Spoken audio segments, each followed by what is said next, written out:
Bismillahirrahmanirrahim. Assalamualaikum warahmatullahi wabarakatuh. Alhamdulillahi ala ihsani wa syukru lahu ala taufiqihi wa amtinani wa asyhadu an la ilaha illallah wahdahu la syarika lahu ta'ziman li sya'ni wa asyhadu anna Muhammadan abduhu wa rasuluhu da'ila ridwani. Allahumma salli alaihi wa ala alihi wa ashabihi wa ikhwani. Hadirin dan hadirat yang dirahmati oleh Allah Subhanahu wa taala. Alhamdulillah, puji dan syukur kita panjatkan kepada Allah Subhanahu wa taala atas segala limpahan karunia yang Allah nikmat berikan kepada kita. Salawat dan salam semoga tercurahkan selalu kepada suri teladan kita, junjungan kita Nabi Muhammad sallallahu alaihi wasallam, dan juga kepada keluarganya serta seluruh sahabat beliau tanpa terkecuali. Pada pertemuan yang lalu kita telah menjelaskan tentang bagaimana kondisi Jaziratul Arab, tentang kerusakan-kerusakan yang terjadi baik dari sisi agama maupun dari sisi moral ya. Terlalu banyak ya, kesyirikan yang mereka lakukan. Demikian juga dari sisi moral mereka sangat bobrok, sebagaimana kita sebutkan di antaranya mereka suka berjudi, kemudian mereka suka minum khamar, sampai khamar itu adalah minuman yang jadi minuman kebanggaan mereka. Di antaranya mereka juga ya suka membunuh anak-anak mereka ya. Kalau anak mereka lahir perempuan ya mereka bunuh ya, karena mereka malu punya anak perempuan. Ini sudah saya sebutkan atau belum? Yang tentang anak perempuan? Belum ya. Jadi di antara jahiliyah mereka ya, kalau mereka punya anak perempuan lahir, maka mereka lakukan dua perkara. Mungkin mereka langsung kuburkan hidup-hidup, atau dibiarkan untuk hidup sampai umur sekitar 7 tahun, 8 tahun baru kemudian dikubur hidup-hidup. Ini yang Allah Subhanahu wa taala sebutkan dalam Al-Qur'an, wa idzal mau'udatu su'ilat bi ayyi dzambin qutilat ya. Yaitu tatkala al-mau'udah, yaitu anak perempuan yang dikubur, dibunuh tanpa dosa ya, bi ayyi dzambin qutilat, atas dasar dosa apa mereka dibunuh. Allah Subhanahu wa taala juga sebutkan, wa idza busyira ahaduhum bil untha dhalla wajhuhu muswaddan wa huwa kadhim yatawara minal qaumi min su'i ma busyira bihi ayumsikuhu ala hunin am yadussuhu fit turab. Kalau diberi kabar kepada mereka bahwasanya anaknya adalah anak wanita, maka wajah mereka pun ya marah ya, kemudian malu ya. Yatawaru minal qaumi min su'i ma busyira bihi, maka dia pun sembunyi dari kaumnya.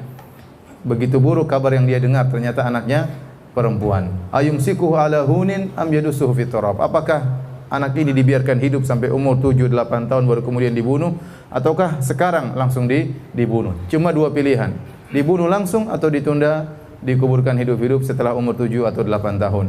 Ini kebiasaan buruk yang sempat beredar di sebagian kabilah Arab. Tidak semua kabilah Arab, tapi sebagian kabilah Arab. Konon ya, timbulnya kebiasaan ini dikarenakan ada perseteruan di antara dua kabilah. Lantas salah satu kabilah kalah, kemudian anak perempuan dari kepala sukunya ditawan oleh kabilah yang lain. Kemudian hiduplah anak perempuan dari kepala suku ini di kabilah yang lain. Akhirnya suatu hari kepala suku ini ingin menebus anaknya, menebus putrinya. Ternyata putrinya tidak mau ditebus. Rupanya dia sudah jatuh cinta kepada salah seorang dari kabilah musuh tersebut. Maka sejak itu kemudian ayahnya, sang kepala suku, bersumpah, kalau saya punya anak perempuan lagi akan saya bunuh. Sehingga akhirnya setiap dia punya anak perempuan dia bunuh. Setiap dia punya anak perempuan dia bunuh, karena dia jengkel kepada putrinya yang tadi dianggap berkhianat. Maka jadilah ini sebagai kebiasaan di kalangan sebagian kabilah di Jazirah Arab. Dia di antara sebab. Di antara sebab yang kedua ya, karena kalau anak perempuan menurut mereka tidak ada faedahnya. Anak perempuan ya hanya menambah beban kehidupan, mencari makan bagi mereka sudah merepotkan. Yang kedua, kalau mereka pun besar tidak akan bisa memperkuat suku tersebut.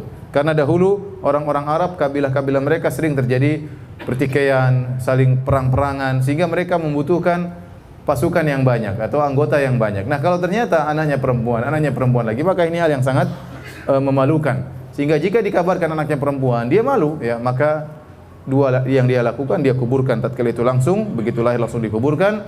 Atau dia tunggu sampai berusia 7 atau 8 tahun, dibiarkan setelah umur 7 atau 8 tahun anak wanita tadi dihias, kemudian dilepaskan dari ibunya dengan penuh kesedihan, dibawa oleh ayahnya, nanti di tengah padang pasir dilemparkan dalam sumur, dikubur hidup-hidup ya. Ini kebiasaan mereka orang-orang jahiliyah ya. Para hadirin dan hadirat yang dirahmati oleh Allah Subhanahu wa taala, tentunya ini adalah perkara yang sangat aneh ya. Namun itu pernah terjadi. Ini untuk bisa menggambarkan betapa rusak kondisi Jazirah Arab secara moral sebelum Nabi sallallahu alaihi wasallam diutus. Nah, masalah ya benci terhadap anak perempuan ternyata masih berlanjut sampai zaman sekarang. Sebagian orang benci atau malu kalau anaknya perempuan ya. Mungkin tidak sampai pada tahapan dibunuh ya. Tidak sampai tahapan tersebut ya. Tetapi begitu misalnya di USG, ya tadinya istrinya mengandung, dia senang sekali, istri saya mengandung, cerita ke sana sini. Tahu-tahu di USG ternyata anaknya perempuan, mulai berubah sikap terhadap apa? Istrinya.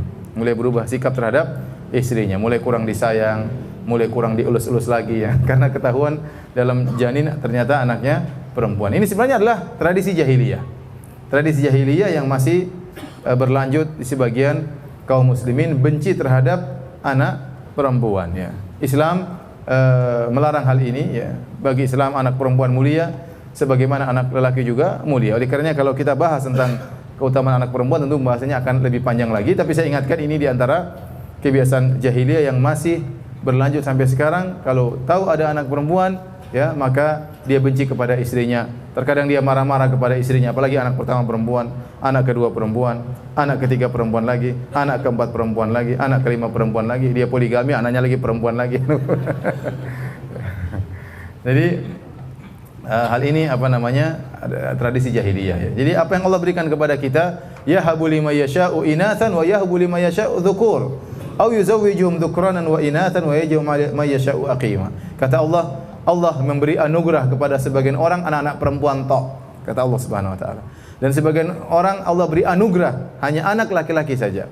Dan sebagian orang au yuzawwijuhum dzukranan wa inatsan, sebagian orang punya anak laki-laki dan anak perempuan.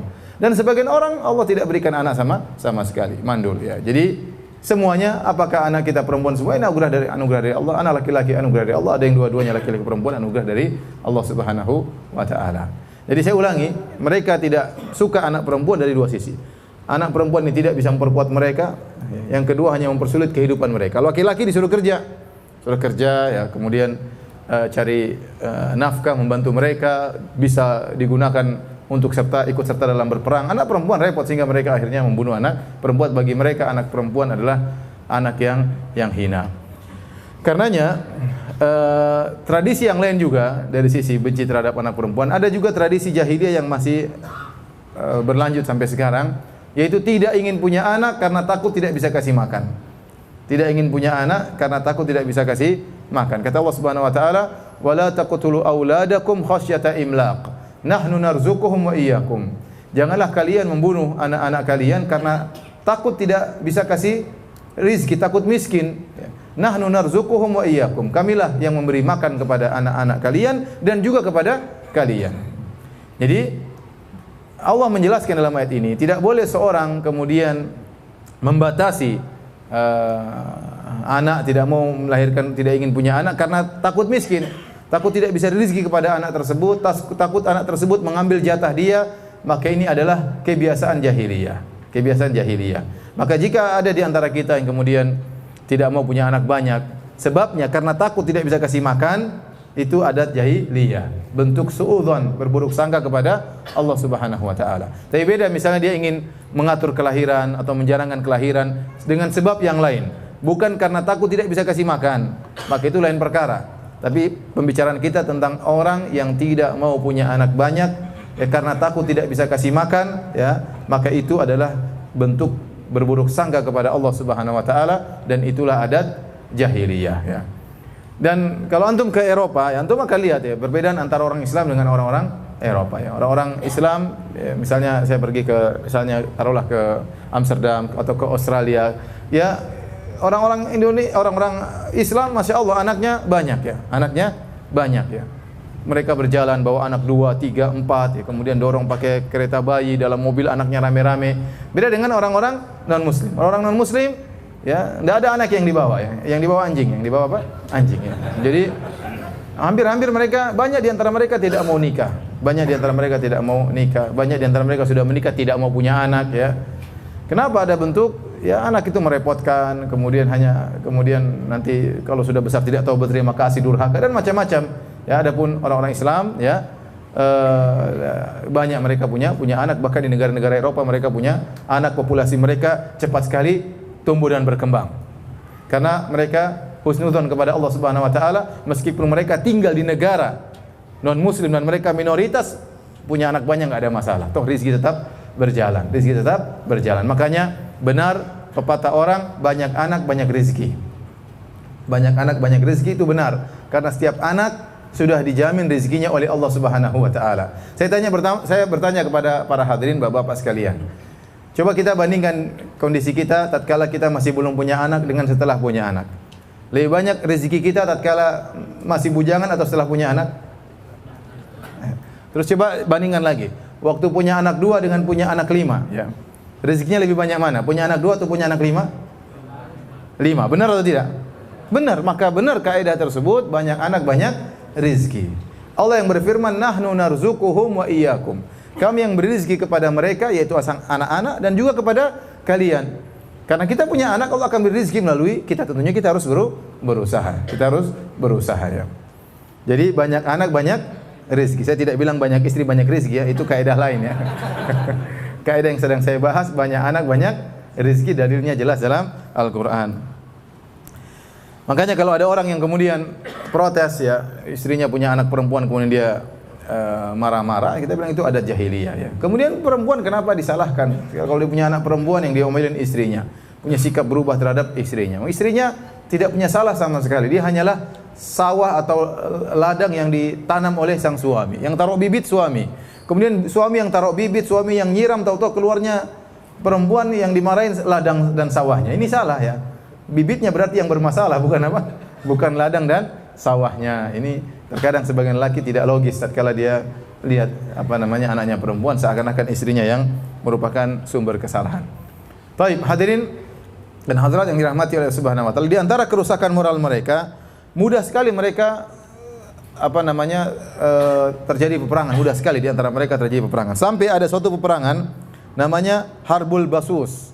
Harbul Basus ini peperangan yang terjadi di antara dua kabilah, bertahun-tahun, puluhan tahun, ribuan orang tewas dalam peperangan tersebut, korban peperangan tersebut, sebabnya gara-gara seekor onta. Gara-gara seekor onta yang disebut dengan Al-Basus ya.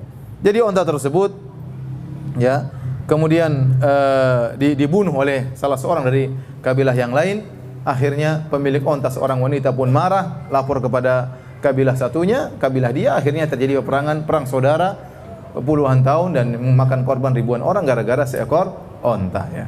Demikian juga ada perang namanya Dahis wal Ghabra. Ini juga perang diakibatkan pacuan kuda ya. Juga sama, memakan korban begitu banyak gara-gara pacuan kuda, kemudian satu main curang, akhirnya dua kabilah pun yang bersaudara saling bertempur, saling bunuh-bunuhan puluhan tahun hanya gara-gara dua ekor kuda yang saling berpacu. Jadi ini adalah hal-hal yang konyol yang menunjukkan mereka sangat mudah naik pitam sampai akhirnya bunuh-bunuhan di antara mereka, perang-perangan gara-gara hal yang sepele. Ini menunjukkan rusaknya moral mereka. Namun meskipun orang-orang Arab dahulu memiliki moral yang sangat buruk ya, tetapi ada akhlak-akhlak mereka yang mulia juga. Ada akhlak-akhlak mereka yang mulia juga ya. Oleh karenanya Nabi SAW bersabda dalam hadisnya, innama bu'ithu liutammima makarimal akhlak. Kata Nabi, sungguhnya aku ini diutus untuk menyempurnakan akhlak yang mulia. Sungguhnya aku diutus untuk menyempurnakan akhlak yang mulia. Artinya hadis ini, orang-orang Arab itu sudah punya akhlak yang mulia, tinggal disempurnakan lagi oleh Nabi SAW. Di samping ada moral mereka yang rusak, tapi mereka memiliki akhlak yang mulia yang disempurnakan oleh Nabi SAW. Di antara akhlak orang-orang jahiliyah yang mulia, di antaranya mereka suka memuliakan tamu. Mereka suka memuliakan tamu ya. Disebutkan bahkan kalau ada tamu datang kepada mereka dan mereka tidak punya harta kecuali seekor kambing yang mereka miliki, mereka harus memotong kambing tersebut dalam rangka memuliakan tamu, ya. Bagaimana adat mereka yang luar biasa dalam memuliakan tamu, ya. Dan setahu saya adat ini masih berlaku sampai sekarang selama saya hidup di Madinah, ya. Kalau kita sudah diundang makan sama orang Arab, orang Saudi, luar biasa. Pasti penjamuannya pasti luar biasa, ya. Nggak mungkin diundang kemudian makan sayur asam, itu nggak mungkin, ya. Pasti kambing guling, pasti sudah luar biasa, ya. Ya, sebagian teman cerita diundang oleh seorang syekh di rumahnya. Biasanya kalau diundang mereka pakai muqaddimah pembukaan, dikasih kue, dikasih ini, kemudian cemilan-cemilan, kemudian teman ini kira diundang cuma makan ini, makan banyak-banyak, ya. Dia makan banyak-banyak, kawan mahasiswa di Universitas Madinah. Dia makan, ternyata dia sudah kenyang, baru kemudian kajian intinya keluar. Ayam, kata dia, waduh saya nggak tahu, sudah terlanjur apa? Kenyang, ya. Padahal mereka punya tahapan, pertama ini biasanya korma, kemudian apa, kemudian kedua baru makan, kemudian ketiga, dan begitu kebiasaan mereka rata-rata seperti itu, ya. Ini kebiasaan ini sudah ada sejak zaman jahiliyah, memuliakan tamu. Kemudian di antara akhlak mereka yang mulia adalah keberanian yang luar biasa. Mereka memiliki sifat berani yang luar biasa, ya. Mereka berduel, ya, berhadapan perang luar biasa. Ini kebiasaan orang-orang Arab, ya.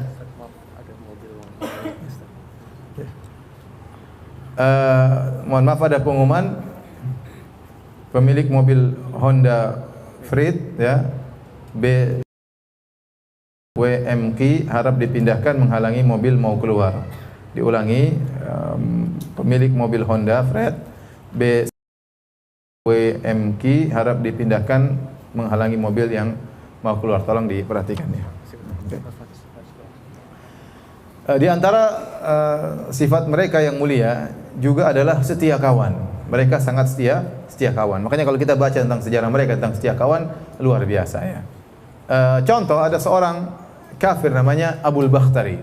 Abul Bakhtari ini adalah orang kafir yang dia pernah menolong Nabi waktu Nabi SAW ada masalah waktu di kota Mekah sebelum Nabi pindah ke Madinah. Ya, dia punya jasa kepada Nabi SAW. Ya, sesama orang-orang Quraisy dia membantu Nabi SAW bukan karena Islam tapi karena sesama orang-orang Quraisy. Dan Nabi ingat betul jasanya. Nabi ingat betul jasanya. Tatkala terjadi perang Badar, Abul Bakhtari berada dalam pasukan orang-orang musyrikin. Maka Nabi ingatkan kepada para sahabat, kalau kalian bertemu dengan Abul Bakhtari, maka jangan bunuh dia. Sungguhnya dia pernah berjasa kepadaku begini dan begini. Terjadilah peperangan, akhirnya orang-orang musyrikin kalah dalam perang Badar. Akhirnya para sahabat mendapati Abul Bakhtari bersama dengan salah seorang kawannya, sama-sama musyrik, 2 orang. Akhirnya tatkala dilawan, kalahlah mereka berdua. Akhirnya mereka berkata kepada Abul Bakhtari, Nabi SAW menyuruh engkau untuk tidak boleh dibunuh. Kau selamat. Kami akan membunuh kawanmu. Kata Abul Bakhtari, kalian selamatkan juga kawan saya, kalau tidak bunuhlah kami berdua. Subhanallah. Maksudnya ini orang musyrik, ya. Tapi dia setia kawan, ya. Akhirnya dia dibunuh juga sama para sahabat karena dia bilang kami berdua selamat atau kami berdua mati. Karena tidak ada pilihan bagi para sahabat, akhirnya dua-duanya dibunuh oleh para sahabat. Maksud saya dalam kondisi yang sangat genting ini pun dia tetap setia kawan. Dan ini adalah sifat yang mulia yang ada di orang-orang Arab meskipun di zaman jahiliyah, ya. Taib, di antaranya adalah kedermawanan, ya, sebagaimana disebutkan dalam banyak sejarah mereka. Sebagaimana telah kita sebutkan pada pertemuan lalu tentang Amr bin Luhai al-Khuzai yang luar biasa dermawannya, ya, menyembelih onta dibagi-bagikan kepada jemaah haji. Dermawan luar biasa. Contoh yang lain adalah Ibnu Jud'an. Ibnu Jud'an adalah seorang yang juga sangat dermawan, ya. Selalu memberi makan kepada fakir miskin, selalu, ya, menjamu tamu. Sampai-sampai Aisyah radhiyallahu taala pernah bertanya, "Ya Rasulullah, Ibnu Jud'an, ya, kana yasilur rahim, kana yut'imu ta'am, kana yaqir dhaif, hal yanfa'uhu dzalik?"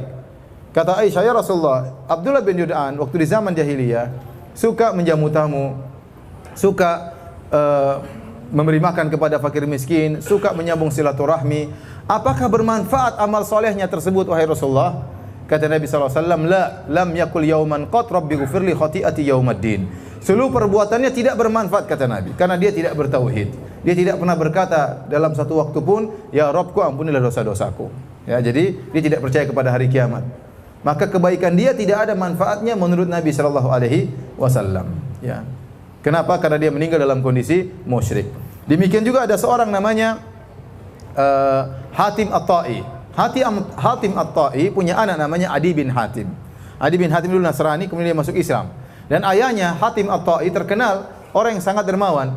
Maka Adi bin Hatim bertanya kepada Nabi, "Wahai Rasulullah, bagaimana dengan ayahku Hatim? Dahulu dia sering menjamu tamu, sering begitu dermawan beri makan kepada fakir miskin." Maka apa jawaban Nabi SAW? "Inna abaka talaba amran fa asabahu." Kata Nabi, ayahmu dahulu di zaman jahiliyah, dia melakukan itu semua karena mencari sesuatu. Dia ingin ketenaran, dia ingin disebut-sebut, dia riya. Fa asabahu. Dan apa yang diinginkan tersebut dia dapatkan. Jadi dia orang terkenal. Artinya Nabi mengatakan tidak ada manfaat bagi dia. Karena dia beramal soleh tersebut bukan karena Allah Subhanahu wa taala, ya. Jadi ini dalil menunjukkan bahwasanya, ya, orang-orang musyrikin kalau mereka berbuat baik, ya, kemudian niatnya bukan karena Allah Subhanahu wa taala, maka tidak bermanfaat apa yang mereka lakukan tersebut.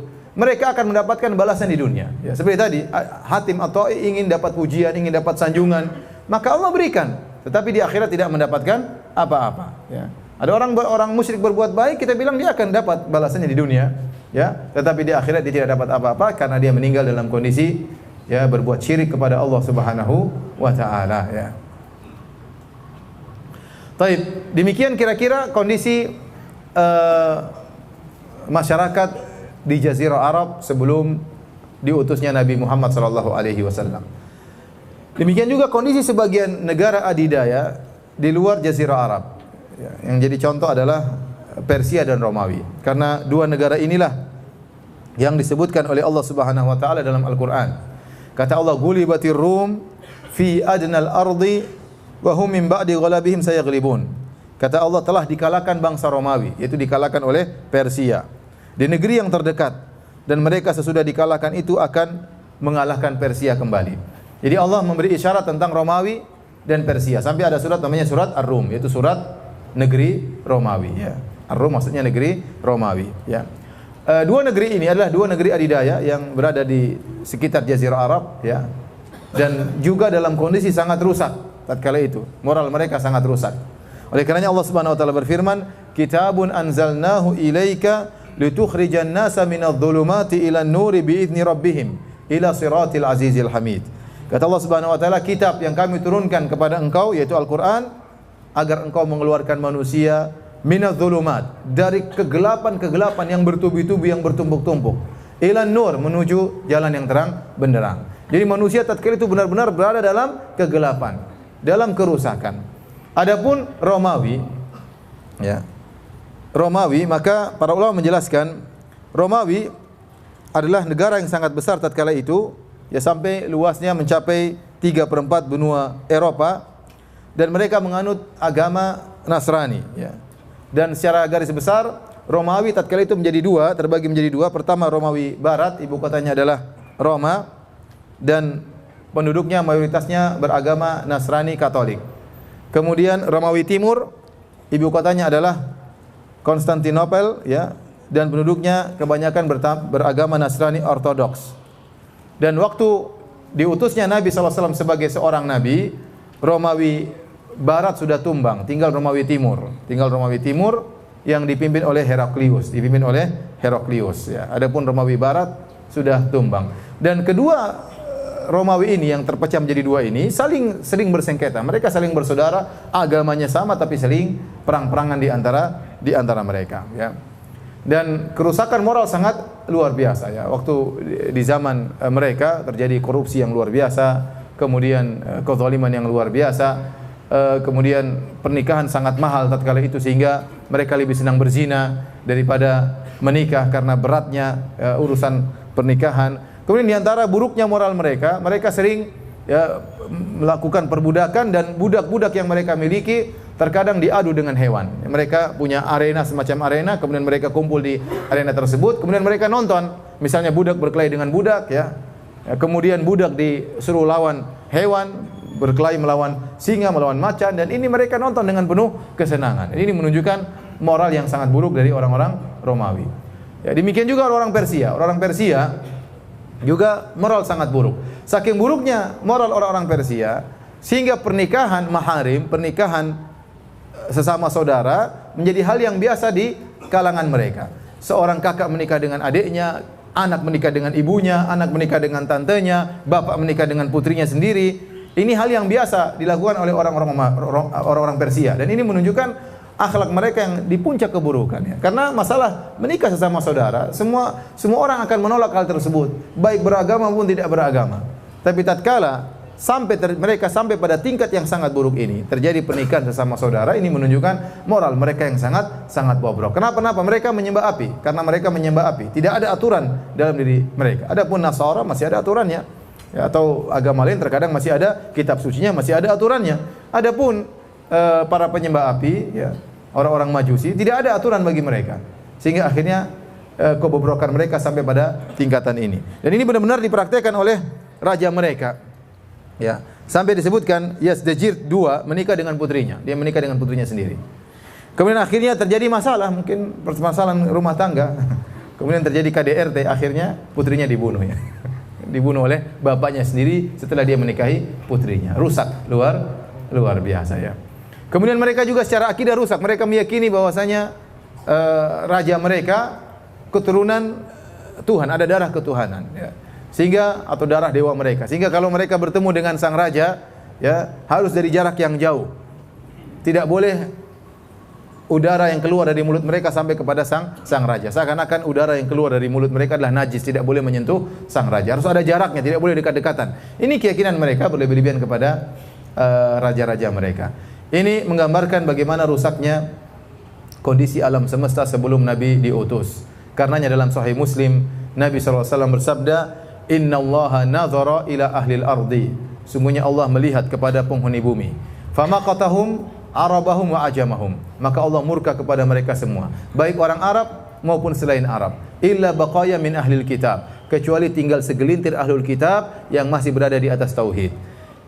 Sehingga rusak, benar-benar rusak tatkala itu.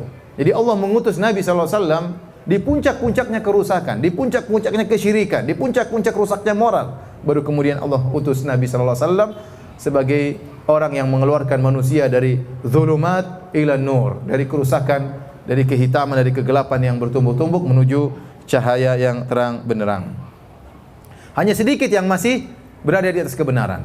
Makanya Nabi mengatakan illa baqaya min ahlil kitab, kecuali segelintir ahlul kitab yang masih tersisa, yang masih berada di atas agama yang benar. Contohnya seperti Waraqah ibnu Naufal, ya, dan sebagian orang-orang yang masih berada di atas agama Hanafiyah. Mereka tidak berbuat kesyirikan, meskipun mereka tinggal di Jazirah Arab, meskipun terjadi penyembahan terhadap berhala luar biasa, mereka tetap tidak berbuat kesyirikan. Namun mereka hanya sedikit.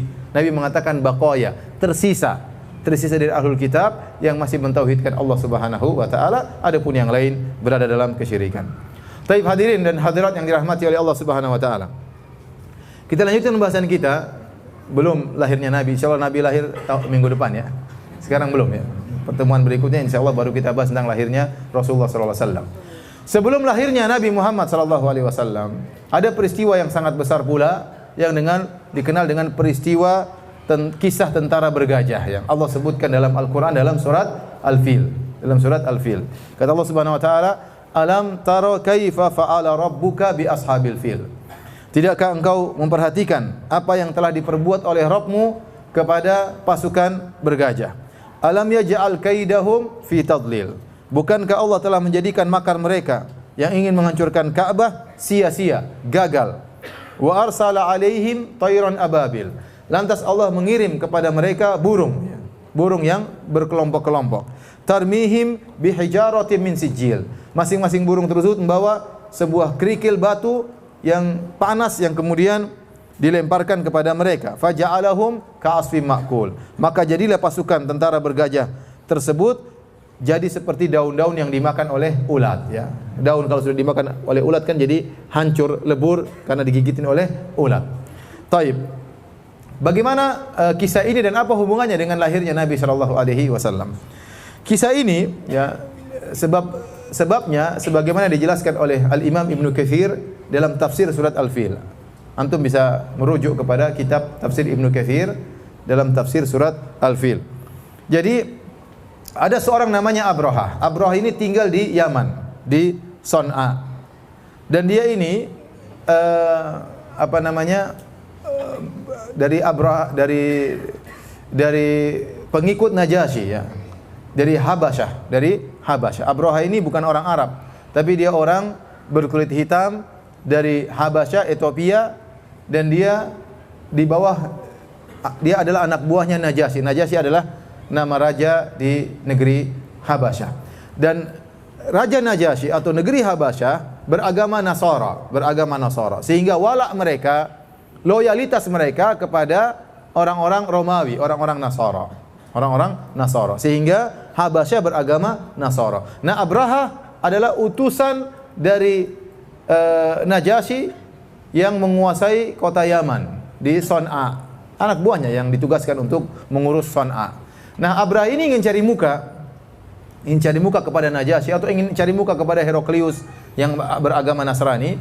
Maka dia punya ide ingin bikin gereja yang sangat besar. Dia juga jengkel sama orang-orang Arab yang tiap tahun pergi berhaji ke kota Mekah, kemudian tawaf di Ka'bah, kemudian melaksanakan haji ya di Mina, Arafah, sehingga dia ingin membuat sesuatu yang bisa menandingi Ka'bah. Akhirnya dia bangunlah sebuah gereja yang sangat besar. Gereja tersebut dinamakan dengan gereja Al-Qullais. Al-Qullais disebutkan oleh para ulama diambil dari kata Qalansuah yang artinya songkok. Kenapa gereja tersebut sangat tinggi? Itu tinggi di zaman tersebut, sehingga kalau orang melihat ujungnya, songkoknya jatuh. Orang kalau melihat ujungnya, songkoknya bisa apa? Jatuh. Maka disebut dengan gereja Al-Qullais, gereja songkok ya, saking tingginya. Akhirnya dia buat gereja tersebut sebagai tandingan bagi Ka'bah. Apa yang dilakukan oleh Abraha ini dengar oleh seorang Arab dari Kinanah, orang Quraisy. Dia dengar, kata dia, ini kurang ajar mau nyanyi Ka'bah ya. Maka dia berjalan dari Jazirah Arab, dia pergi menuju ke Son'a untuk cari gara-gara. Maka dia pun masuk ke dalam tempat ibadah tersebut di malam hari, kemudian dia buang air kecil, buang air besar di situ, dia kotori tempat tersebut ya.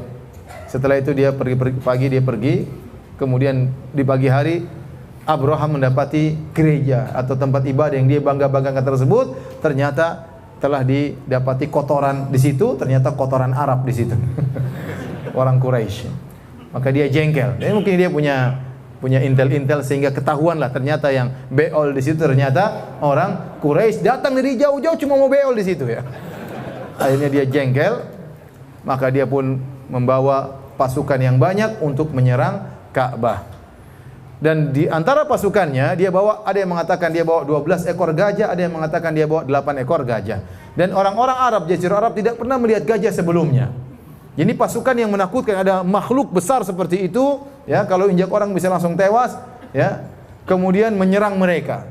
Jadi hal ini sangat menakutkan kabilah-kabilah Arab. Maka berangkatlah Abraha, ya, bersama pasukannya ditemani dengan 12 ekor gajah atau 8 ekor gajah. Kenapa dia bawa gajah sampai 12 atau 8 ekor tersebut?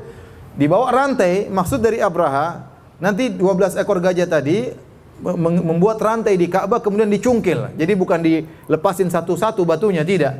Tapi niat Abraha untuk melingkarkan rantai di Ka'bah kemudian dicungkil oleh 12 ekor gajah tersebut. Intinya demikian. Ya. Mulailah berjalanlah Abraha bersama 12 ekor gajah tersebut. Pimpinan gajah namanya Mahmud. Namanya siapa? Mahmud. Ada yang namanya Mahmud di sini? Jangan tersinggung, hanya sekedar kesamaan nama tidak menunjukkan hakikat yang sama. Mahmud nama yang bagus, terpuji. Ya, mereka dahulu juga biasa menamakan hewan-hewan mereka dengan nama-nama tertentu. Intinya pimpinan gajah namanya apa? Mahmud. Taib, maka masuklah Abraha melewati Jazirah Arab. Dilewatilah satu kabilah demi kabilah. Terjadi perlawanan. Sebagian kabilah melawan karena semua kabilah di Arab mengagungkan Ka'bah. Karena saya katakan ya bahwasanya mereka berhaji, mereka juga umrah meskipun Islam belum ada. Karena mereka masih menganggap namanya haji adalah tradisi dari nenek moyang mereka. Tradisinya Nabi Ismail, tradisinya Nabi Ibrahim alaihissalam, pengagungan terhadap Ka'bah, kebanggaan mereka ada Ka'bah. Tiap tahun mereka berhaji. Ya, meskipun mereka berhaji dengan kesyirikan, tapi pengagungan terhadap Ka'bah ada dalam hati-hati mereka. Sehingga waktu Abraha datang dengan pasukannya, terjadilah perlawanan dari sebagian kabilah. Tapi semuanya kalah. Setiap dia melewati satu kabilah dilawan, kalah. Semuanya kalah. Terus dia maju sampai akhirnya mendekat ke Mekah, sampai mendekat ke Mekah. Ya. Waktu sudah mendekat, sudah masuk areal Mekah, dia buat camp di situ. Dia buat camp di situ. Kemudian tatkala dia buat camp di situ, tiba-tiba Abdul Muttalib, kakek Nabi SAW, ingin bertemu dengan Abraha. Dan Abdul Muttalib ini seorang yang sangat karismatik, orangnya berwibawa, ya, gagah. Abraha tadinya duduk di singgasananya. Waktu dibilang ada tamu yang bertemu dengan dia, ternyata Abdul Muttalib, dia lihat Abdul Muttalib, dia seorang yang hitam, ya. Tentunya dibandingkan dengan mungkin Abdul Muttalib yang gagah keren, maka dia pun menghormati Abdul Muttalib. Tadinya dia duduk di singgasana, akhirnya dia turun di bawah, duduk di permadani supaya sederajat dengan Abdul Muttalib karena dia melihat karismatik Abdul Muttalib yang luar biasa.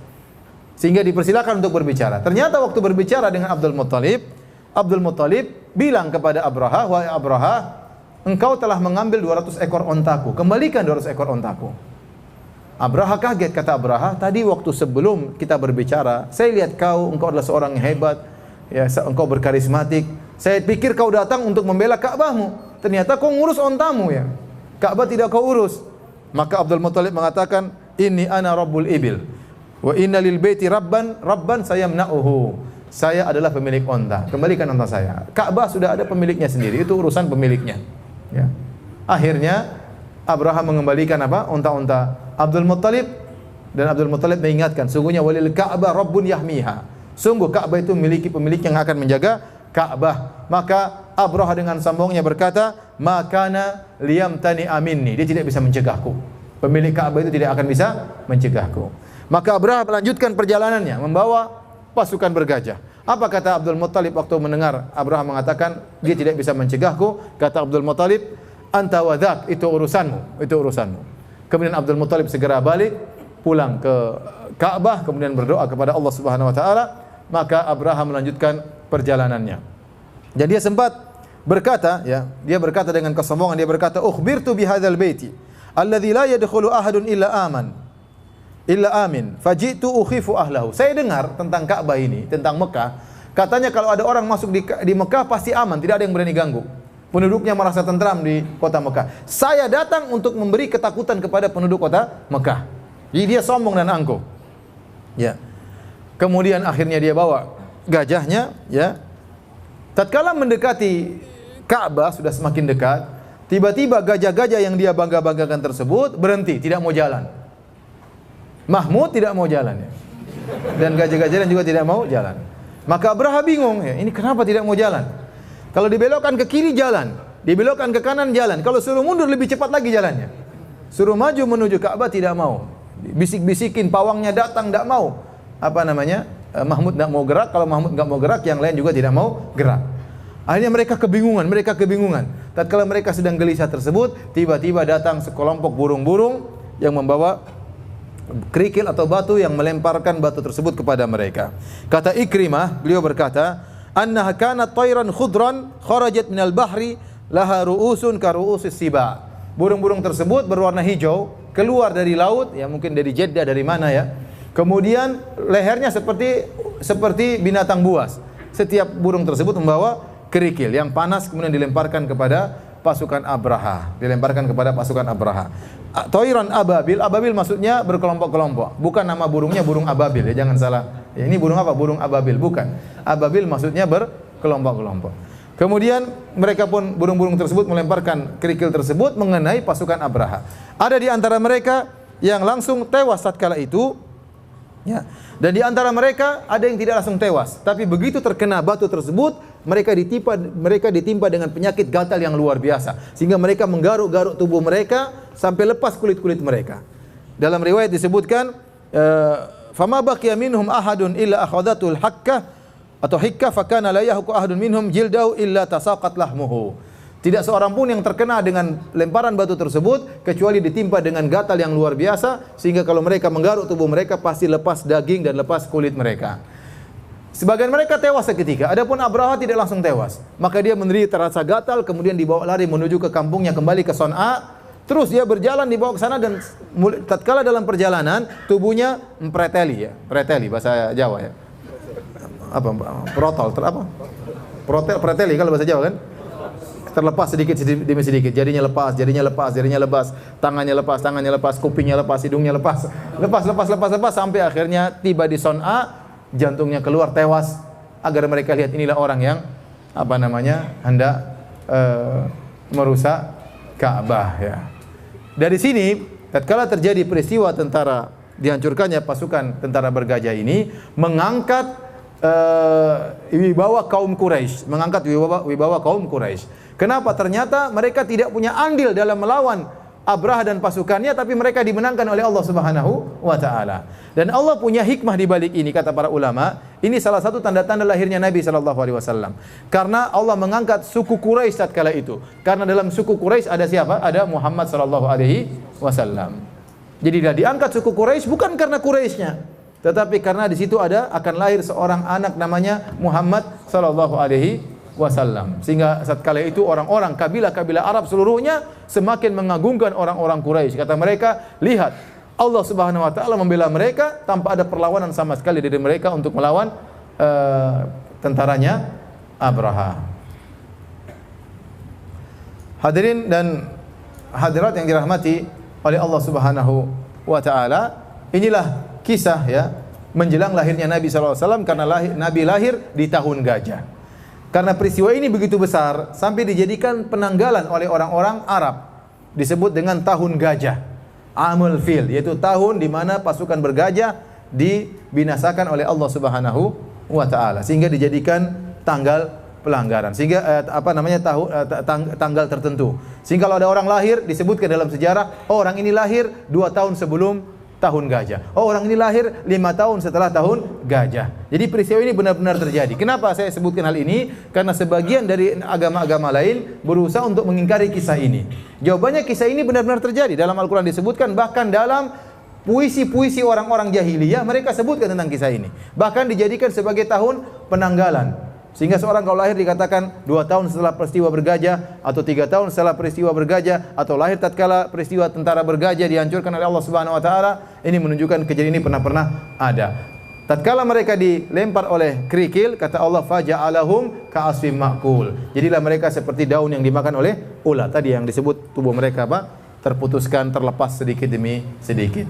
Taib, demikian para hadirin dan hadirat yang dirahmati Allah Subhanahu wa taala. Insyaallah setelah salat Isya ada sesi tanya jawab. Wallahu taala alam bis-shawab. Bismillahirrahmanirrahim. Alhamdulillah, salatu wassalamu ala Rasulillah wa ala alihi wa sahbihi wa wala. Para hadirin dan hadirat yang dirahmati oleh Allah Subhanahu wa taala, kita masuk pada sesi kedua tentang tanya jawab ya. Adapun pertanyaan yang pertama ya. Assalamualaikum warahmatullahi wabarakatuh. Ustaz, apa benar kondisi pemerintah Arab Saudi saat ini sedang menuju ke zaman jahiliyah dengan dibuatnya peraturan baru, dilegalkan dan diberi kebebasan untuk akhwat menggunakan hijab, tidak lagi berwarna hitam, akhwat bisa menonton bioskop dan pertandingan sepak bola dan sebagainya. Jazakallahu khairan wa barakallahu fik. Arab Saudi setahu saya ya adalah satu-satunya negara yang dibangun di atas undang-undang Al-Quran dan Sunnah, satu-satunya ya. Tentunya tidak sempurna, ada kekurangan. Di sana juga ada perseteruan, ada orang-orang yang belajar di luar kemudian kembali ke Arab Saudi, memiliki pemikiran liberal dan yang lainnya. Tapi secara umum ulamanya tetap ulama di atas manhajus salaf, dan mereka tidak ragu-ragu untuk menyatakan suatu haram kalau haram atau halal adalah suatu yang halal ya. Tapi tentunya ada kekurangan-kekurangan, namun kekurangan tersebut tidak sebagaimana digembar-gemborkan oleh berita-berita seakan-akan dibuka bioskop di mana-mana. Itu tidak benar ya. Ada sebagian kota, mungkin di Riyadh, yang setahu saya di Riyadh dibuka ya, ada. Itu tidak ingkari ya. Memang itu ada dan itu kesalahan ya. Kemudian misalnya ada sebagian wanita ikut nonton bola, itu benar ya. Ada sebagian tidak rame-rame seperti digembar-gemborkan. Bahkan kemarin sempat diketahui ternyata wanita yang berpose ikut nonton bola, dia wanita yang sama dalam acara-acara nonton bola yang lainnya ya. Mereka itu saja orang-orangnya, sehingga mereka ingin menjadikan suatu hal yang seakan-akan sudah tersebar di Arab Saudi. Sampai sekarang contohnya Arab Saudi membolehkan wanita untuk menyetir mobil, dan itu memang secara syariat tidak ada larangan. Tetapi toh di Madinah pun tidak ada wanita nyetir mobil. Artinya secara aturan boleh, tapi mereka tidak mengerjakan. Intinya secara umum tidak ada namanya tempat perzinahan, tidak ada tempat minum khamar. Masih menurut saya adalah masih negara yang terbaik, karena satu-satunya negara yang dibangun di atas undang-undang Al-Qur'an dan sunnah, ya. Oleh karenanya para qadhinya, para hakimnya adalah ahli dalam syariah. Kalau saya pergi ke kantor pengadilan, di situ letakkan buku-buku para ulama, karena mereka mengambil hukum dari buku-buku para ulama. Adapun kekurangan ada yang ada, itu tidak kita ingkari, ya. Tentunya mungkin kita kasih uzur. Mungkin kalau saya boleh memberi uzur kepada pemerintah Arab Saudi, mungkin dia punya politik tersendiri menghadapi tekanan global dari berbagai macam negara luar. Mungkin dia menempuh kemudaratan yang lebih ringan dalam rangka menolak kemudaratan yang lebih besar. Kita tidak tahu, ya. Tapi kalau kita bilang ada kekurangan, ada kekurangan. Kita tidak mengatakan Arab Saudi adalah negara yang maksum, ya. Negara yang juga punya kekurangan, ya, dengan berbagai macam kondisi sekarang, tapi kelebihannya masih terlalu banyak. Wallahu alam bisawab. Adapun mengatakan negara Arab Saudi sedang menuju jahiliyah, ini agak berat, ya. Ini perkataan yang sangat berat. Kalau dia sedang menuju jahiliyah, yang lain semua jahiliyah berarti kalau begitu. Kalau dia sedang menuju jahiliyah, berarti yang ada sekarang semuanya di zaman jahiliyah. Adapun mengatakan sekarang kita di zaman jahiliyah, tidak bisa, tidak gampang mengatakan kalimat seperti itu. Sementara Islam berkembang di mana-mana, bahkan di negara Eropa juga Islam mulai berkembang. Kemudian kita mengatakan ada negara menuju jahiliyah, agak berat. Ya, namanya pertentangan, perdebatan antara kebenaran kebatilan ada di mana-mana, bahkan di Arab Saudi. Ulama begitu banyak mengatakan haram, tiba-tiba ada satu orang nyeleneh mengatakan oh itu enggak apa-apa, enggak pakai jilbab. Itu yang diangkat-angkat oleh media. Padahal di sana tidak ada seperti itu. Cuma satu orang ini yang keluar di media kemudian digembar-gemborkan. Ya, contoh seperti kemarin pernyataan sebagian ulama, Syekh Abdullah Al-Mutlaq mengatakan tidak harus memakai jilbab gaya Saudi, dan itu benar. Kita orang Islam tidak harus memakai jilbab gaya Saudi, pakai abaya. Abaya itu baju yang diletakkan di atas sehingga kainnya langsung begini, ya. Jadi kain diangkat ke atas, taruh di atas kepala. Itu gaya berjilbab orang-orang Arab. Kata dia tidak harus memakai abaya model orang Arab. Diterjemahkan oleh sebagian media sosial, dia menyatakan tidak harus pakai jilbab. Aneh kan? Padahal tidak harus berjilbab dengan model gaya orang Arab Saudi, dan tidak ada ulama yang mengatakan harus berjilbab dengan model Arab Saudi. Ya, yang penting menutup aurat, yang penting syaratnya dipenuhi, kemudian menutup aurat, tidak membentuk tubuh, anggota tubuh, tidak tembus pandang, maka sudah sah jilbab tersebut. Tidak memakai pakaian yang sangat menarik perhatian, maka sudah sah jilbab tersebut, sudah syar'i. Tidak harus berwarna hitam, tidak harus memakai model seperti modelnya orang Arab. Tapi diterjemahkan di sebagian media, pangeran atau ulama mengatakan tidak mengapa tidak pakai jilbab. Ini tentunya jauh dari apa yang kita kenal dari kerajaan Arab Saudi. Saya ingatkan kembali, jadi Arab Saudi mereka juga berhak untuk berpolitik, dan mereka juga punya kekurangan, tidak sempurna, ya, tetapi kebaikan mereka masih jauh lebih banyak. Mengapa Islam diturunkan di Jazirah Arab, padahal Romawi dan Persia juga rusak akhlak masyarakat? Ini sudah kita sebutkan di awal pengajian, ya. Kalau bisa kembali kepada kajian seri pertama, ya. Jika anak wanita dibunuh, bagaimana kabilah Arab melanjutkan pernikahan? Ya, sebagian dibunuh, sebagian tidak. Sebagian dibunuh, tidak semuanya dibunuh.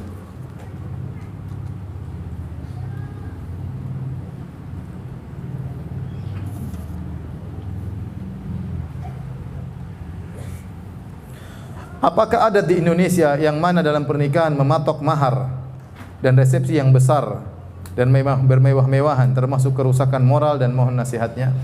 Ini mungkin nggak nikah-nikah karena kemahalan mahar. Sebenarnya masalah mahar, ya, tidak ada patokan dalam Islam berapa mahar, bebas-bebas, ya, bebas. Tetapi yang paling berkah adalah yang paling aisruhunna mu'nah, yang paling mudah acara nikahnya. Ada namanya walimah, dianjurkan, bahkan sunnah kata Nabi, aulim walau bisyah, bikinlah walimah meskipun hanya menyembelih seekor kambing. Ini berarti Nabi mengisyaratkan walimah, karena pernikahan adalah suatu perkara yang sangat menggembirakan. Bertemunya seorang laki dengan wanita, ini ibadah yang mulia. Kemudian perlu diiklankan agar semua orang tahu, memacu yang lain juga untuk menikah. Dengan mudahnya pernikahan akan menghalangi banyak terjadinya penyakit-penyakit sosial. Maka ini perkara yang perlu disyukuri dengan adanya walimah. Tetapi tatkala walimah tersebut dijadikan ajang untuk bangga-banggaan, untuk sombong-sombongan, maka kesombongan dibenci dalam syariat. Kesombongan dibenci dalam syariat dalam hal apapun. La yadkhulul jannata man kana fi qalbihi mithqalu dzarratin min kibr. Tidak masuk surga orang dalam hatinya ada kesombongan meskipun dalam sebesar apa? Meskipun sekecil zarrah, dalam hatinya ada kesombongan meskipun sekecil zarrah. Apa kesombongan itu dalam hal walimah, dalam hal ilmu, dalam hal jabatan, dalam hal yang lain. Kalau sudah walimah dijadikan ajang sombong-sombongan, pamer-pameran, maka ini tentunya tidak diperbolehkan dalam Islam. Tadi sebelum Nabi Muhammad SAW diutus, umatnya sudah berhaji. Apakah sama syariat berhajinya di zaman itu dengan hajinya di zaman Rasulullah? Orang-orang jahiliyah mereka berhaji. Mereka juga ada ke Mina, mereka juga ada ke Arafah, mereka juga lempar jamarat. Tetapi ada bid'ah dan ada syirik yang mereka campurkan dalam haji mereka. Ya. Di antaranya bid'ah yang dilakukan oleh orang-orang Quraisy. Orang-orang Quraisy khusus. Jadi Arab itu banyak kabilahnya. Di antaranya kabilah Quraisy, kabilah yang paling top. Selain itu banyak kabilah-kabilah yang lain. Orang-orang Quraisy kalau mereka berhaji pada tanggal 9 Dzulhijjah, yaitu pada hari Arafah, mereka tidak wukuf di Arafah, tapi mereka wukufnya di Muzdalifah. Mereka tidak mewukuf di Arafah. Adapun suku-suku yang lain mereka wukuf di padang Arafah. Kenapa? Karena kata orang-orang Quraisy, kami adalah dari orang-orang suci. Bagaimana kami penduduk negeri haram, kami harus keluar ke tanah halal. Tanah Arafah itu tanah halal. Tanah Arafah itu tanah halal. Jadi boleh berburu, boleh matain dahan. Adapun Mina dan Muzdalifah tanah haram. Sementara aturan dalam haji, kalau seorang wukuf di padang Arafah tanggal 9, harusnya wukufnya di padang Arafah, dan padang Arafah tanah halal. Nah, orang-orang Quraisy mereka punya bid'ah, kata mereka, kami ini penghuni tanah haram. Kami tidak pantas untuk keluar ke tanah halal. Sehingga mereka pun tatkala 9 Dzulhijjah mereka wukufnya di Muzdalifah, bukan di Arafah. Contohnya mereka berhaji tapi mereka tatkala talbiyah ada syiriknya. Kata mereka, labbaik Allahumma labbaik, labbaik la syarika labbaik illa syarikan huwa lak tamliku wa malak. Kata mereka, labbaik Allahumma labbaik, ya Allah kami penuhi panggilanmu, ya Allah tidak ada syarikat bagimu illa syarikan huwa lak tamliku wa malak, kecuali syarikat yang kau izinkan, syirik yang boleh, yang kau menguasainya dan dia tidak menguasai apa-apa. Jadi mereka hajinya ada, tapi mereka ada bid'ah dan ada kesyirikan. Contoh sebagaimana mungkin saya belum jelaskan, tapi di antaranya mereka kalau datang tawaf, mereka mau umrah, mau tawaf di Ka'bah, mereka meyakini baju yang mereka pakai ini enggak boleh digunakan untuk tawaf. Kenapa? Karena baju yang mereka pakai ini adalah baju untuk maksiat. Mereka merasa hina kalau tawaf di Ka'bah pakai baju yang pernah mereka gunakan untuk maksiat. Sehingga mereka kalau sampai ke Ka'bah, mereka ingin tawaf, mereka cari baju baru atau mereka pinjam baju dari orang-orang Quraisy penduduk setempat. Kalau tidak ada, maka mereka tawaf dalam kondisi telanjang. Mereka tawaf dalam kondisi telanjang dalam rangka karena mereka yakini baju yang mereka bawa ini pasti sudah pernah digunakan untuk maksiat, tidak pantas untuk digunakan tawaf di rumah Allah Subhanahu wa taala. Itu bid'ah.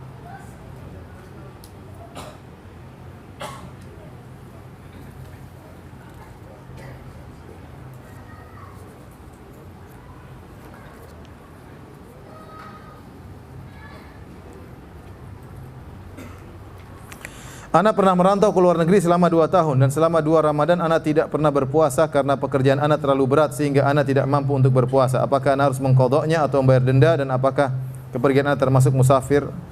Mohon penjelasannya. Kalau seorang ternyata dia punya kewajiban dan tidak bisa dia tinggalkan mencari nafkah, ya, seperti orang-orang yang kerja di negara kafir, dia minta cuti enggak dikasih cuti dan dia perlu untuk bekerja, ya, untuk nafkah anak istrinya misalnya, dan dia bekerja. Kalau dia ternyata tidak mampu, maka dia boleh berbuka. Dia boleh berbuka, tapi dia berusaha untuk berpuasa. Dia berusaha untuk berpuasa. Kalau sudah tidak mampu, maka dia berbuka, ya. Dan dia berusaha berpuasa di waktu yang lain, di bulan yang lain dengan mengqadhanya. Karena dia berhalangan, ya. Karena dia berhalangan, ya. Namun saya anjurkan sebagian orang yang harus mencari nafkah di negara kafir, kalau ternyata sampai terhalangi ibadahnya kepada Allah Subhanahu wa taala, maka bumi ini luas. Ardullahi wasi'ah, bumi ini luas, cari rezeki di tempat yang lain. Saya pernah ditanya waktu mengisi pengajian lewat online orang-orang teman-teman di New York. Mereka bertanya, "Ustaz, saya bekerja kemudian saya dilarang salat." Saya bilang, "Tinggalkan kerjaan itu, ya. Tinggalkan kerjaan itu. Tidak ada basa-basi dalam hal ini. Cari pekerjaan yang lain, ya." Semua pekerjaan begitu, tinggalkan New York. Ngapain kerja di sana kalau nggak bisa salat, ya. Ya, para sahabat dahulu kenapa disuruh berhijrah dari Mekah menuju kota Madinah? Karena mereka di Mekah tidak bisa beribadah kepada Allah. Alam takun ardullahi wasi'ah fatuhajiru fiha. Kata Allah, bukankah bumi Allah luas kalian bisa berhijrah? Ngapain memaksa menetap satu tempat yang kita tidak bisa beribadah kepada Allah Subhanahu wa taala?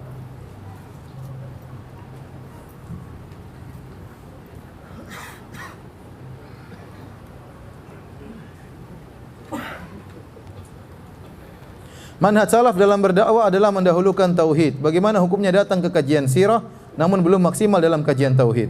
Ya kajian dua-duanya. Kajian dua-duanya. Al-Qur'an itu isinya tauhid dan penyempurnanya.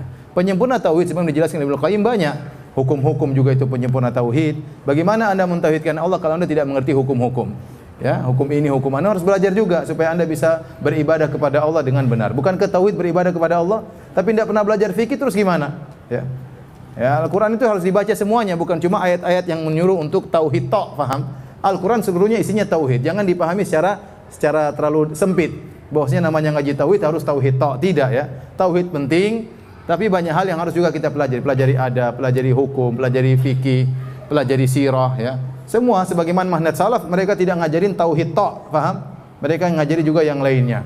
Tetapi konsentrasinya tentunya adalah tauhid. Nanti kita akan bahas masalah sirah pun banyak saya masukkan tentang masalah tauhid ya. Tadi saya jelaskan bahwasanya orang yang baik seperti Hatim At-Ta'i tadi ternyata amalnya tidak diterima. Kenapa dia tidak bertauhid kepada Allah Subhanahu wa taala? Tadi saya sebutkan ada mereka juga berhaji, mereka berumrah tapi ternyata dicampur dengan kesyirikan. Jadi, jangan kita salah paham dengan plek bahwasanya ngaji tauhid berarti harus kita tauhid tok, yang lainnya tidak dikaji. Ini enggak benar ya. Ini enggak benar. Ini salah paham. Muamalah ya. Kalau kita enggak ngerti tentang muamalah, terjerumus dalam riba. Bagaimana mentauhidkan Allah dengan baik sementara kita melakukan apa? Riba. Bagaimana mengagungkan Allah dengan baik sementara kita tidak paham tentang riba. Jadi semua dipelajari meskipun konsentrasi tauhid tentu lebih besar karena masyarakat kita masih banyak yang belum ngerti tentang masalah tauhid. Tapi semuanya dibahas. Semuanya dibahas. Islam itu sempurna ya. Islam itu sempurna. Dan ini yang dilakukan di Saudi juga. Di Saudi bukan kajian kitab tauhid saja. Antum coba kalau masuk di Masjid Nabawi, kitab tauhid. Nanti pembahasan masalah fikih, masalah bahkan fikih mazhab Syafi'i, ada fikih mazhab Hambali, ada kajian sirah, ada kajian banyak kajian-kajian. Ada kajian adab, ada kajian. Bukan berarti kalau ngaji tauhid berarti harus kitab tauhid tok ya. Saya pun ngajar kitab tauhid, kajian rutin. Saya juga ada sirah, saya juga ada fikih ya. Saya juga ada kajian kitabul adab ya. Karena Al-Qur'an harus dibahas seluruhnya. Paham? Jangan salah paham, jangan cuma disangka namanya tauhid tok ya. Oleh karenanya para hadirin hadirat yang hati Allah Subhanahu wa taala, kalau ada ustaz yang bahas yang lain tidak perlu kita nyinyir, enggak perlu kita sindir ya. Ada ustaz misalnya pakar dalam muamalah, penting atau tidak? Atau enggak usah ngaji kitab tauhid aja. Yang ngaji muamalah enggak usah, enggak benar berarti. Yang ngaji tauhid ngaji muamalah juga.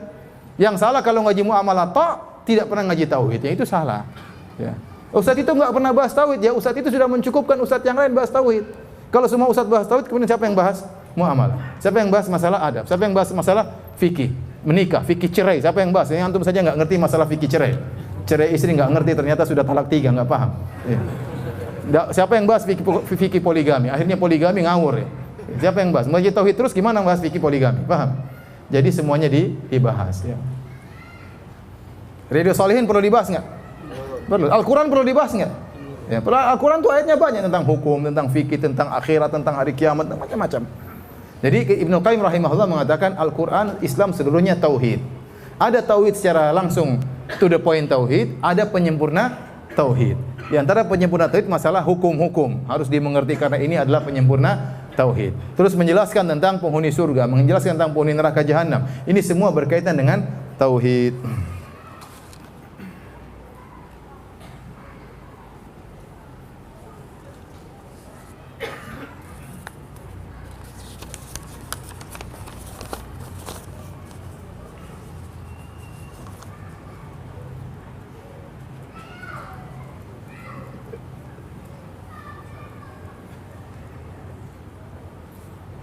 Bagaimana jika kedatangan tamu saudara dekat sepupu namun datang di malam hari yang seharusnya waktu kita untuk istirahat? Apakah kita sebaiknya tetap menjamu saudara kita yang datang dengan sebaik-baiknya atau kita sampaikan kepada dia kalau datang berkunjung jangan malam hari? Ya kalau bisa yang kedua baik, kamu boleh berkunjung. Kalau bisa jangan malam hari, saya sudah tidur. Tapi qadarullah ternyata dia datang dia cari kereta ekonomi hanya tiba jam 2 malam, ya sudah, mau apa lagi ya? Kita mengertilah. Ya, dia datang dari jauh-jauh ke Jakarta, enggak ada tempat bernaung, kalau dia mau ke hotel ya, mungkin tidak sampai derajat wajib kita menjamunya, tetapi kita berusaha lah, namanya saudara, apalagi ada kerabat ya. Kita jemput, sisihkan waktu, ya kemudian kita taruh di kamar, bilang, "Maaf, saya tidur dulu ya, besok kita ketemu lagi." Ya, enggak usah ngobrol kemudian ngobrol malam ya. Ngobrol tahajud ya jangan. Sudah kita taruh dia tidur, kita juga tidur, nanti subuh ketemu lagi ya. Enggak apa-apa insyaallah. Sekali-sekali enggak ada masalah. Kalau tiap hari dia bertamu malam hari, usir aja ya. Gimana mengganggu rumah tangga orang?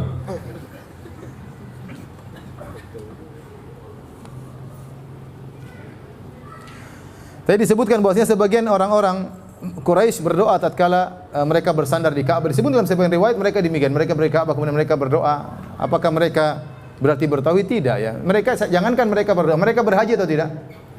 Jangan cuma berdoa, mereka juga tawaf, mereka juga apa? Berhaji. Tapi apakah mereka kemudian otomatis berhaji jadi orang Islam? Jawabannya tidak. Meskipun mereka berhaji, mereka di atas apa? Kesyirikan.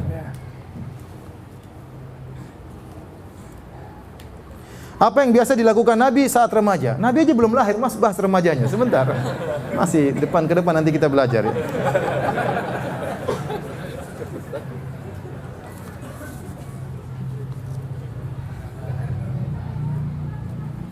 Ustadz mohon nasihatnya untuk seorang yang suka kecewa apabila realita tidak seperti yang bisa dia ekspektasikan, yang mereka ekspektasikan. Apa ekspektasi? Saya nggak paham.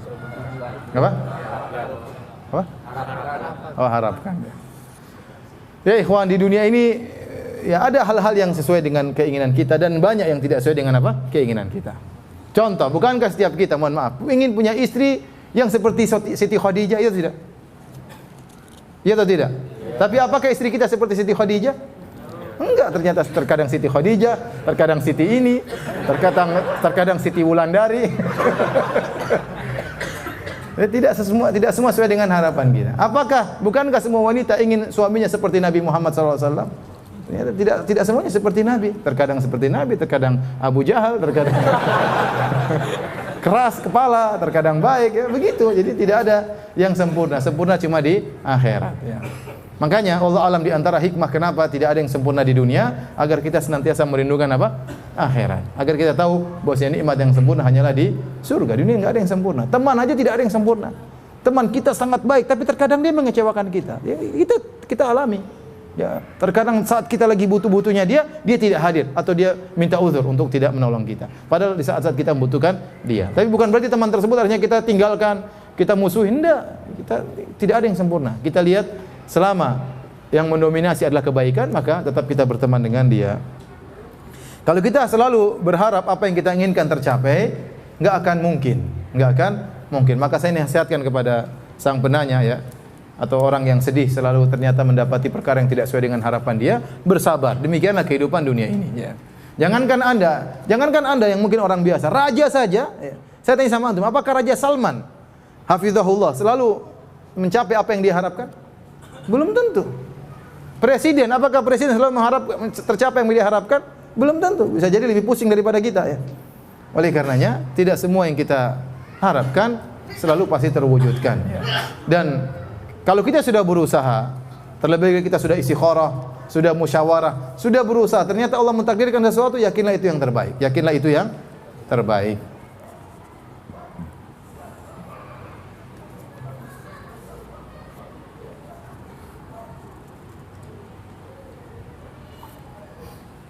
Apakah termasuk futur orang yang malas menuntut ilmu di bangku kuliah, tapi sangat semangat menuntut ilmu agama? Karena saya sangat malas mengerjakan skripsi. Tapi semangat mengikuti kajian sunnah. Ya, ente sudah kuliah, sudah dibiayai oleh orang tua. Ya. Kita sebagaimana, anggap saja Anda sedang bekerja. Anda coba kalau kerja di kantor malas-malasan cuma ikut kajian sunnah, Anda akan dipecat sama bos ya. Kalau sudah dipecat, akhirnya susah juga ngaji. Akhirnya cari kerja yang lain, susah dapat duit, susah juga ngaji. Sampai di rumah diomelin sama istri, repot ya. Jadi hidup penuh dengan kegelisahan. Jadi kalau tatkala Anda sudah dibiayai sama orang tua untuk kuliah, maka kuliah dengan baik. Ini amanah dari orang tua. Ya, kerjakan skripsi dengan baik, waktunya ngaji yang baik. Jangan jadikan ngaji ini sebagai alasan untuk malas bekerja. Salah. Jangan jadikan ngaji ini sebagai malas untuk nulis apa? Skripsi ya. Ya kalau Anda mau keluar dari awal seperti saya, sejak awal keluar.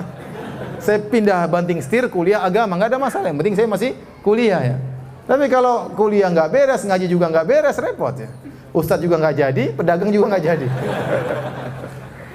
Saya ulangi, jangan jadikan ngaji ini sebagai alasan untuk tidak bekerja.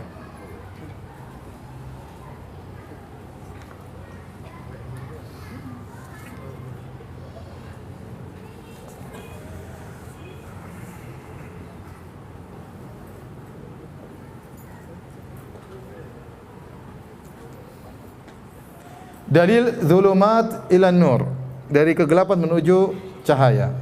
Sering dipakai oleh kaum sufi untuk menyebarkan syubhat mereka tentang jika beraliran sufi maka akan melihat cahaya Allah dan bertemu dengan Allah dalam mimpinya.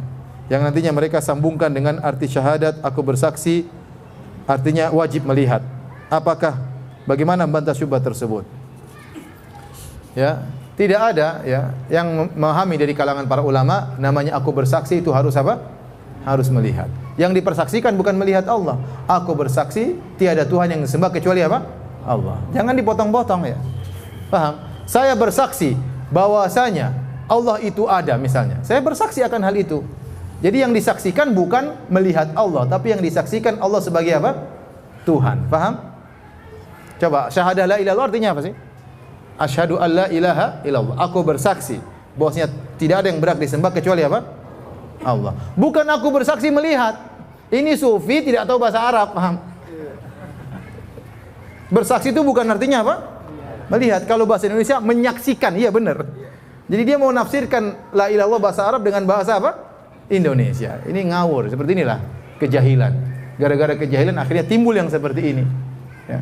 Padahal namanya bersaksi itu bukan melihat, tapi mempersaksikan, membenarkan ya bahwasanya tidak ada yang berhak disembah kecuali apa?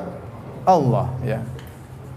Kalau saya bilang apa namanya? Saya bersaksi bahwasanya 3 lebih banyak daripada 2 misalnya. Apakah saya lihat? Saya tidak lihat, tapi itu sesuatu yang saya saksikan. Artinya saya membenarkan. Artinya saya membenarkan. Ini contoh karena di antara kerusakan yang timbul sering menafsirkan sesuatu yang tidak pakar bahasa Arab, akhirnya mengartikan sesuatu dengan bahasa dia sendiri. Akhirnya timbullah penyimpangan seperti ini. Ya.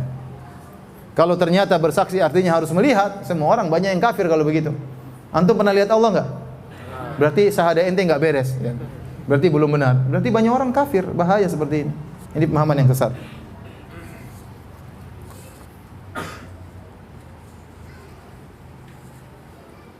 Ustaz, apakah termasuk jahiliyah kalau kita takut tidak bisa mendidik anak, apalagi dalam hal agama?